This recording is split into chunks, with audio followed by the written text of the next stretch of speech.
Pastor Steve with word study number 25. Another name from the Old Testament, Laban. He's described as the father-in-law of Jacob. And Laban lived in the city of Nahor in Padam Haram, in a place where Abraham had sent his servant to find a wife for his son Isaac. Laban, the brother of Rebekah, is introduced when he heard of the servant's presence, and he saw the gold and jewelry given Rebekah and eagerly invited Abraham into their home. Well, Laban played an important role in the marriage arrangements. His stubbornness and his greed characterized his later dealings with Rebekah's son Jacob. Well, many years later, Jacob left home to escape Esau's wrath. At the well of Haran, he met Rachel, Laban's daughter.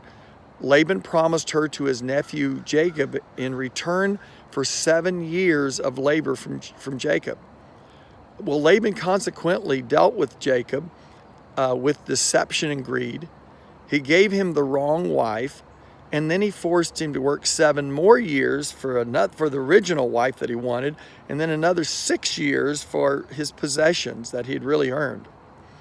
Well, he persuaded Jacob to stay longer, but again, the wages that he gave him changed 10 times in those last 6 years.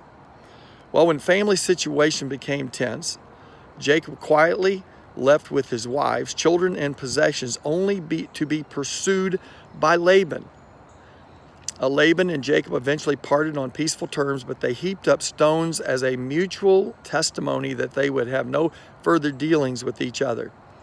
They called upon God as their witnesses that they would not impose upon each other again. Well, one thing that we know is the Bible tells us to live at peace with all men as much as possible. And sometimes, sadly, that is family that we're having to deal with to try to live at peace with. Well, sometimes because the other family member it refuses to live at peace with us, we just have to do our best. And sometimes we do have to part ways. And like I said, that's sad. But God wants us to live in peace. You know what the good news is? The good news is many times family members can mend issues that they've had in their past.